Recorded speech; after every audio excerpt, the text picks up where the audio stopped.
There is a moment that most people never notice. It arrives between what happens to you and what you do about it. A breath of time so brief that it seems to vanish before it even begins. And yet, within that invisible space, lives the entirety of your freedom. The Stoics understood this truth 2,000 years ago. They knew that the pause between stimulus and response is not empty. It is where your character is forged. It is where wisdom separates itself from impulse. It is where the person you wish to become either emerges or retreats. Most people move through life as though they have no choice in how they respond. Someone speaks harshly and they feel anger rise. A plan falls apart and frustration takes hold. An insult lands and the blood rushes to defend. They believe their reactions are inevitable, that what they feel must dictate what they do, that the heat of the moment is a fire they cannot control. But this is the great illusion. The Stoics saw through it completely. Marcus Aurelius, who governed an empire while facing plague, betrayal, and war, wrote to himself again and again a truth so simple that it is almost too easy to dismiss. You have power over your mind, not outside events. Realize this, and you will find strength. Notice what he does not say. He does not say you have power over what happens. He does not promise that life will be gentle or that people will treat you fairly. He says only that your mind is yours. And that single fact, when truly understood, changes everything.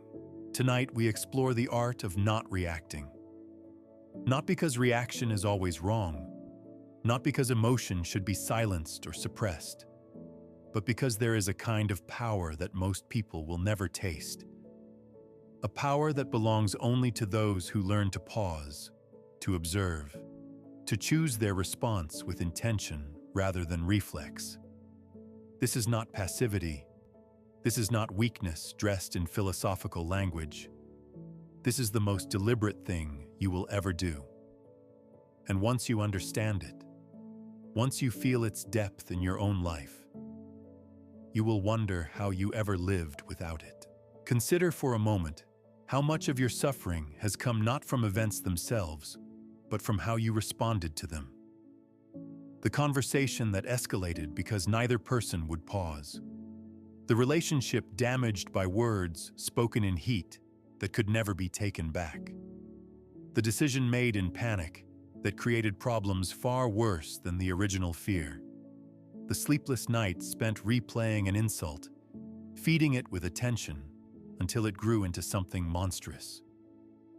We are taught from an early age that quick responses show intelligence, that hesitation is weakness, that the person who fires back first somehow wins. But the Stoics observed something different. They watched people destroy themselves with their own reactivity. They watched empires crumble not from external attack, but from leaders who could not master their own impulses. They watched friendships dissolve because someone could not bear the discomfort of a moment's silence. And they concluded that the greatest battles are not fought against others, but against the untrained movements of our own minds. Epictetus, who was born into slavery and endured physical abuse that left him crippled, became one of history's most influential teachers of inner freedom. He taught his students that it is not things that disturb us, but our judgments about things.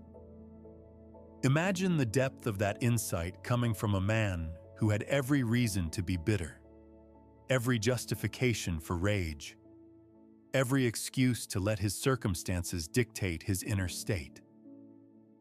Yet he discovered that even in chains, even in pain, there remained something that no master could touch. The space between what happened to him and how he chose to interpret it. That space was his freedom, and he spent his life teaching others how to find and protect their own. The pause is not a technique. It is a way of being. It is the recognition that you are not your first impulse, not your immediate emotion, not the flash of heat that arrives unbidden. You are the awareness that can observe these things. You are the stillness behind the storm, and from that stillness, you can choose. This is what the Stoics meant when they spoke of the ruling reason, the governing part of the soul that has the power to accept or reject the impressions that life delivers. An impression arrives. Someone insults you. The impression says you have been wronged. You must defend yourself. You must strike back. But you are not required to accept this impression. You can examine it. You can ask whether it is true, whether it serves you, whether acting on it will bring you closer to the person you want to be. And in that examination, in that moment of questioning, you have already created the pause. You have already stepped back from the edge. You have already begun to reclaim your power. The psychology of impulse control confirms what the Stoics intuited through careful observation of human nature. When something triggers us, the brain floods with neurochemicals designed for survival. The amygdala, that ancient guardian of threat detection, sounds its alarm before the rational mind has any chance to weigh in. This happens in milliseconds. The body prepares to fight or flee. The heart rate increases. Muscles tense. Blood flows away from the prefrontal cortex, the seat of reason, and toward the systems that would help us survive a physical attack. In the world of our ancestors, this response saved lives. The rustle in the grass might be a predator. The stranger approaching with aggression might mean death. There was no time for philosophical reflection when survival was measured in seconds. But we no longer live in that world. The threats we face today are rarely physical. They are social slights, professional setbacks, perceived disrespect, the frustrations of modern existence. And yet our nervous system cannot tell the difference. It responds to an insulting email with the same alarm it would give to a charging animal. This is why reactions feel so urgent, so necessary, so impossible to resist. The body is screaming that something must be done immediately. But the body is wrong. There is no predator. There is only discomfort. And discomfort, unlike danger, does not require immediate action. It can be witnessed. It can be allowed to pass. And in allowing it to pass without reaction, you train your nervous system to understand that you are safe, that you can think, that you have time. This is where the practice begins. Not in the moments of great crisis, but in the small irritations of daily life. Someone cuts you off in traffic. A coworker takes credit for your idea. A family member makes a comment that stings.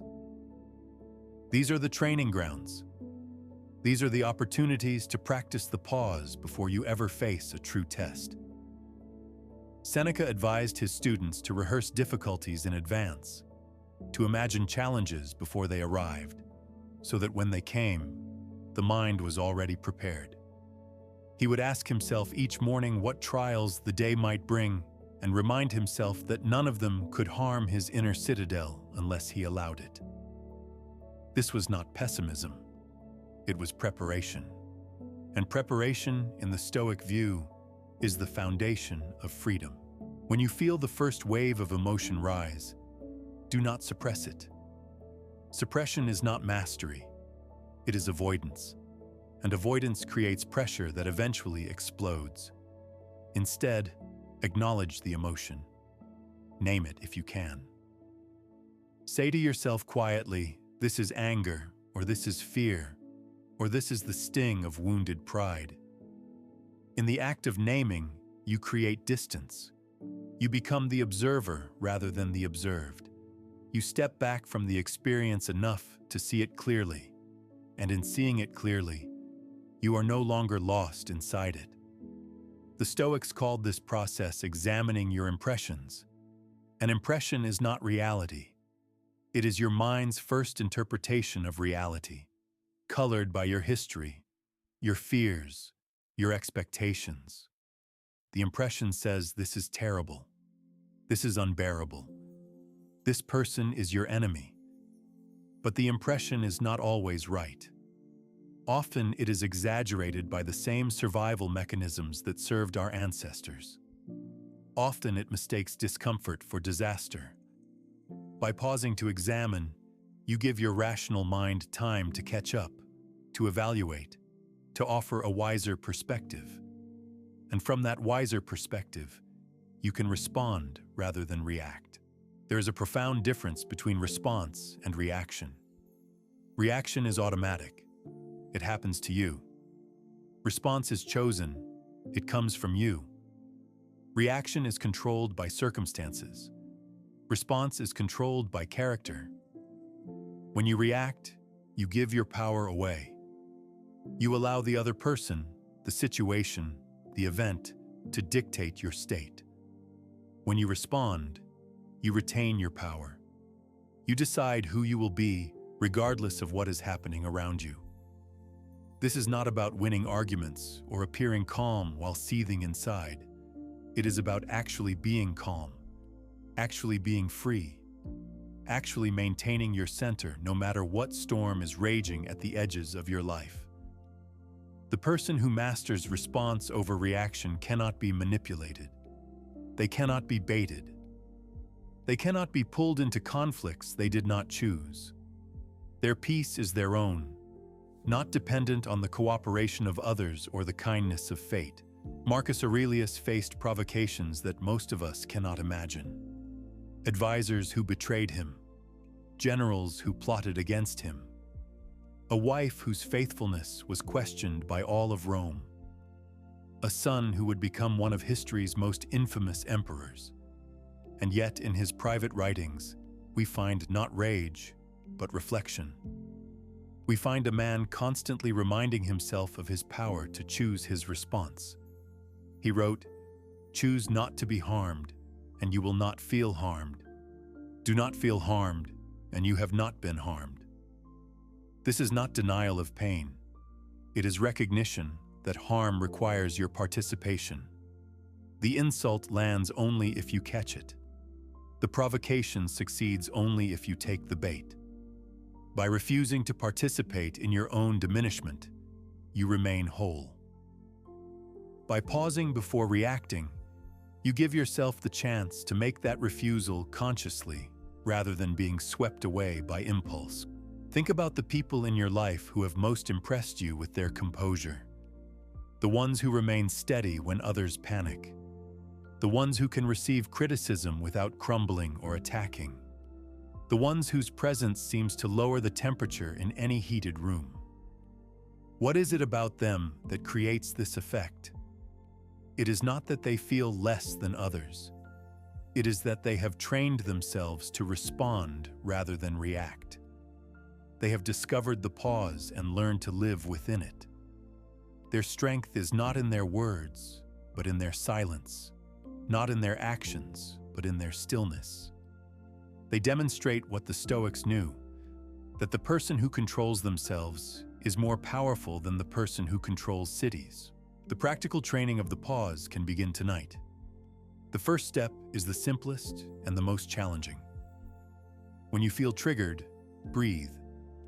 One conscious breath, that is all. Not a breathing exercise, not a meditation technique.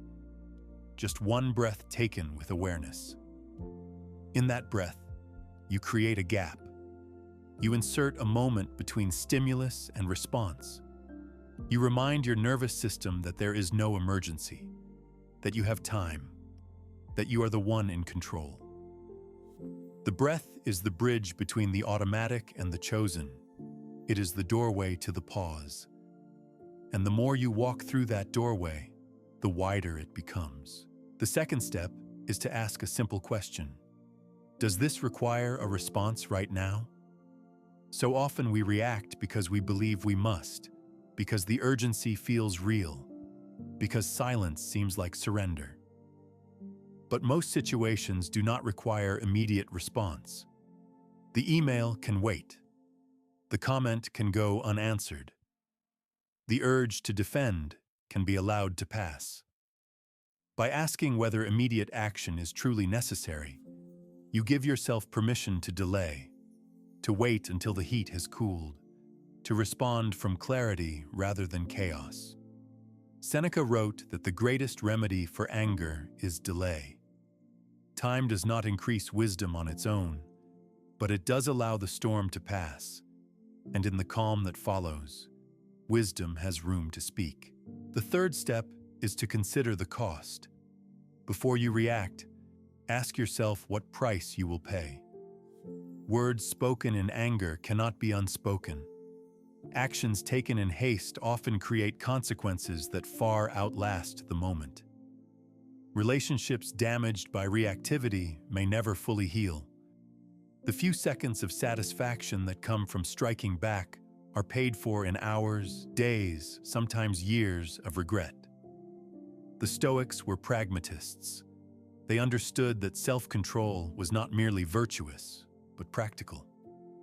The person who masters their reactions protects their relationships, their reputation, their peace of mind.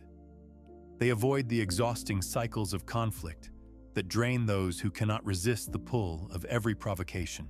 The fourth step is perhaps the deepest. It is to recognize that the other person's behavior reflects their own state, not your worth. When someone lashes out, they are revealing their own pain, their own fear, their own lack of mastery. This does not excuse harmful behavior. It does not mean you must accept mistreatment, but it changes the meaning you assign to the event. Instead of "this person is attacking me," you can see "this person is struggling." Instead of "I must defend myself," you can recognize there is nothing here that threatens who I am. Epictetus taught that if someone succeeds in provoking you, realize that your mind is complicit in the provocation. This is not blame, it is empowerment. It is the recognition that your response is always your choice, regardless of what another person does. They can offer provocation. You do not have to accept it. Think of stillness not as absence, but as presence. The still person is not checked out, not disengaged, not indifferent. They are fully present, fully aware, but not enslaved by what they observe. They see the situation clearly because they are not lost in reaction. They can listen deeply because they are not preparing their counterattack. They can act wisely because they are not driven by impulse. This kind of stillness is magnetic. People feel safe around those who do not react impulsively. Trust grows in the presence of someone who remains calm when others would crumble. Leadership naturally flows to those who demonstrate mastery over themselves. The still person becomes an anchor in the storms of others, a reminder that peace is possible, that another way exists. There is a reason the Stoics are remembered, while countless others who lived in their time are forgotten. They discovered something timeless. They learned that the external world, with all its chaos and cruelty, cannot determine the quality of a human life. Only the inner world can do that. And the inner world is shaped not by what happens, but by how we meet what happens. The pause is the meeting point.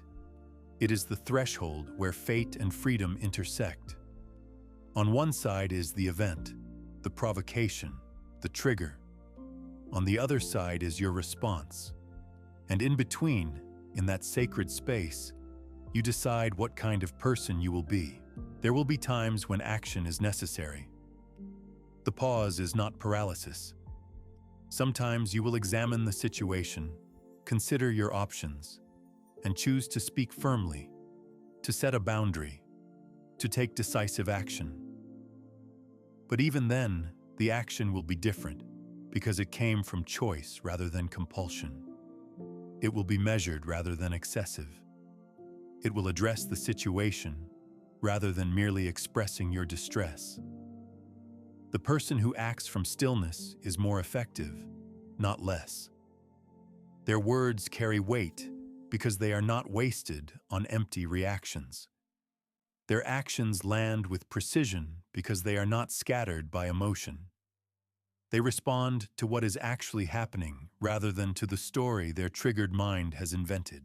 Consider how different your relationships would be if you mastered this art.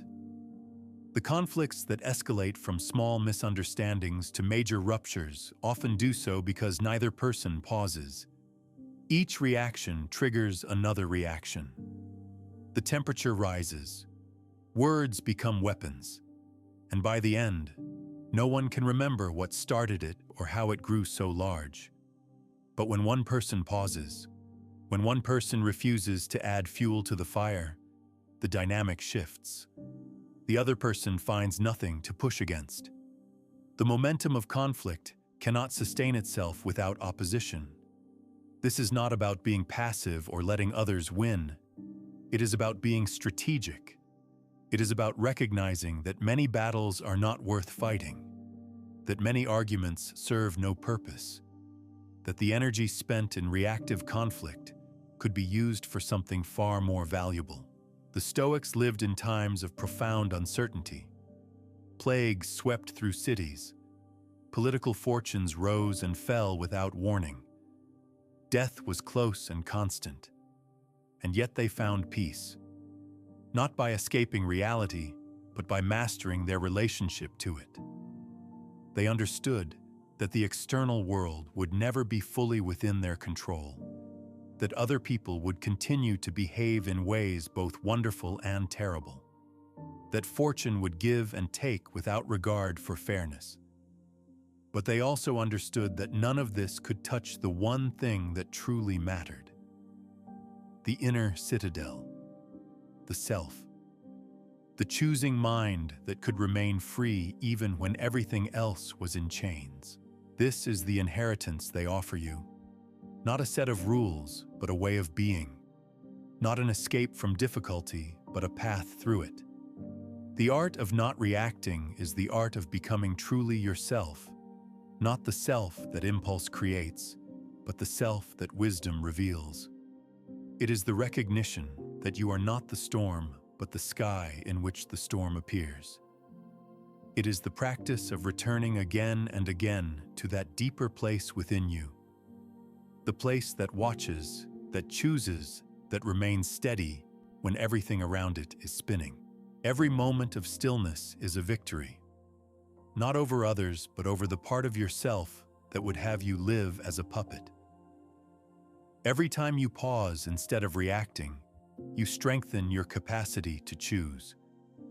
You build neural pathways of response rather than reaction. You train your nervous system to trust that you can handle discomfort without immediate action. These victories accumulate. What feels impossible at first becomes difficult. What is difficult becomes possible. What is possible becomes natural. And eventually, you find yourself moving through situations that once would have destroyed your peace with a calm that surprises even you. The world does not stop presenting challenges. People do not become kinder because you have decided to master yourself. Circumstances do not soften because you have read philosophy. The practice is lifelong because life never stops offering opportunities to practice. But this is not discouraging. It is liberating. It means you are never without purpose, never without a chance to grow, never without the opportunity to choose who you will be. The person who sees every provocation as a training ground transforms their entire relationship with difficulty. They stop asking, "Why is this happening to me?" and start asking, "What can I learn from this?" Imagine the freedom of no longer being at the mercy of every mood, every slight, every disappointment. Imagine moving through your days with a steady center that is not disturbed by the turbulence around you. Imagine responding to challenges with wisdom instead of panic, to insults with equanimity instead of rage, to setbacks with resilience instead of despair. This is not fantasy. This is the documented experience of those who have walked this path before you. The Stoics left their testimony in writings that have survived for millennia. They proved that human beings are capable of extraordinary inner freedom. They showed that peace is not dependent on circumstance, but on character. And they laid out, with remarkable clarity, the practices by which anyone can develop this freedom for themselves. As you rest tonight, let these ideas settle into you. Do not try to master the pause immediately. Mastery comes through practice, through the patient accumulation of small victories. Each time you pause before reacting, you strengthen a muscle. Each time you choose response over reaction, you reinforce a pattern. Over weeks and months, what once required tremendous effort will become natural. The pause will grow. The stillness will deepen. And you will find yourself moving through life with a freedom that most people cannot imagine. Remember that you will fail. There will be moments when impulse overwhelms intention, when the old patterns win. This is not defeat. It is part of the path. The Stoics did not expect perfection of themselves or others. They expected practice. They expected progress. They expected the lifelong commitment to becoming better, knowing that the journey itself was the destination. When you fail, do not add judgment to injury. Simply notice, learn, and return to the practice. The pause will be there waiting for you, unchanged, undiminished, ready to be found again. The world is filled with noise, with urgency, with demands for your attention and your reaction. Everyone wants something from you. Every notification calls for response. Every slight invites retaliation. Into this chaos, the Stoics offer something radical: the possibility of stillness, the freedom of the pause, the power that comes from choosing your response rather than being chosen by circumstance. This power cannot be taken from you. It does not depend on external conditions. It is yours by right of your humanity, by the simple fact that you can observe your own mind and direct its course. No one can react for you. No one can make you respond in ways you do not choose. This is the ultimate autonomy, the final freedom, the ground on which an unshakable life is built. Seneca, writing to a friend struggling with anger, offered this counsel. The greatest remedy for anger is delay. Nothing maintains its original force, and what would be harmful becomes by degrees gentler. Time, he understood, is the ally of reason. The anger that feels infinite in the moment will pass. The insult that seems unforgivable today will diminish tomorrow. By waiting, by refusing to act from the peak of emotion, you allow the natural rhythm of experience to do its work. The wave rises and falls. The heat blazes and cools. And in the cool aftermath, wisdom speaks. There is something sacred about the pause. It is a form of respect for yourself and for others. It says that you will not be pulled by strings you did not choose, that you will not dance to rhythms set by someone else's dysfunction. It says that your peace is valuable enough to protect, that your character matters more than any momentary victory in an argument you did not need to have. When you pause, you honor the part of yourself that is beyond reaction, the part that can observe, consider, and choose. You honor the highest capacity of human consciousness, the ability to reflect rather than merely respond. Consider the alternative. The person who cannot pause is a prisoner. Their chains are invisible but absolute. Every provocation controls them. Every trigger dictates their state. They believe they are free because they can move and speak, but their movements and speech are determined by forces outside their control. The person who masters the pause breaks these chains. They step into a freedom that circumstances cannot touch. They discover that the space between stimulus and response is infinitely expandable, that what once seemed like an instant can become an eternity, that in that eternity lies everything that matters. The Stoics spoke often of the dichotomy of control. They divided all of existence into two categories: things within our control and things outside our control. The actions of others are outside our control. The events of the world are outside our control. The opinions people hold, the fortunes that rise and fall, the weather of human affairs, all of this lies beyond our reach. But our responses are within our control. Our judgments are within our control. The way we meet each moment is entirely ours to determine. This distinction is the foundation of Stoic freedom. By focusing entirely on what is ours, by releasing attachment to what is not, we find a peace that external events cannot disturb. The pause is where this distinction becomes real. In the moment of trigger, the mind wants to reach out and control the uncontrollable. It wants to change the other person, reverse the circumstance, rewrite reality. But none of this is possible. The only thing that can be changed in that moment is the inner response. And the pause is what creates the space for that change. It is the practical application of philosophy, the moment where wisdom becomes action, the bridge between understanding and living. As you lie in the quieting hours of night, let your body release its tensions. Let the concerns of the day lose their urgency. They will be there tomorrow if they are worth addressing. Tonight, there is nothing to fight, nothing to resist, nothing requiring your reaction. This is its own form of training. Learning to let the day end without carrying its unresolved energies into your rest. Learning to trust that not everything requires immediate action. Learning that stillness is available even now, even here, even after whatever challenges the day presented. The Stoics began and ended their days with reflection. They reviewed what had passed, not to judge themselves harshly, but to learn. They asked where they had responded well and where they had fallen into reaction. They committed to doing better while forgiving themselves for being human. This gentle discipline, repeated night after night, shaped their characters over years into something remarkable.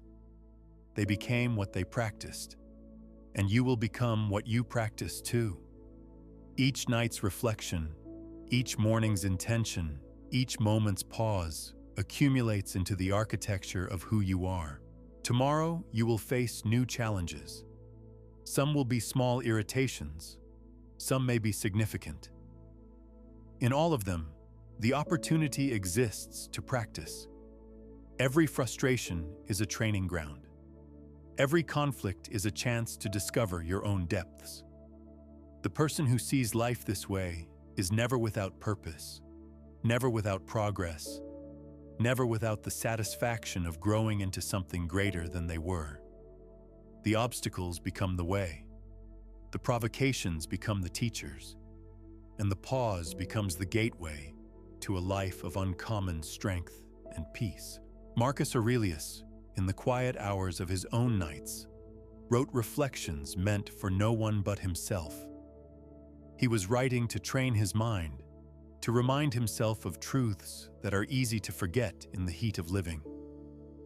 One passage has echoed through the centuries.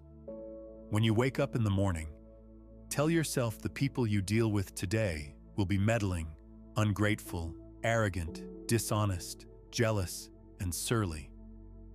They are like this because they cannot tell good from evil. But I have seen the beauty of good and the ugliness of evil, and have recognized that the wrongdoer has a nature related to my own, not of the same blood and birth, but the same mind. And so none of them can hurt me. No one can implicate me in ugliness, nor can I feel angry at my relative or hate him. We were born to work together like feet, like hands, like eyelids, like the rows of the upper and lower teeth. In this passage lives the entire philosophy we have explored. The acknowledgement that others will disappoint. The recognition that their behavior stems from their own confusion. The choice not to be harmed despite their actions. The understanding that anger and hatred are responses within your control. And the commitment to cooperation rather than conflict. All of this unfolds from the pause, from the moment of reflection that allows such clarity to emerge. Rest now in the knowledge that this power is always available to you. It is not something you must earn or deserve. It is not something that can be granted by another or taken away by circumstance.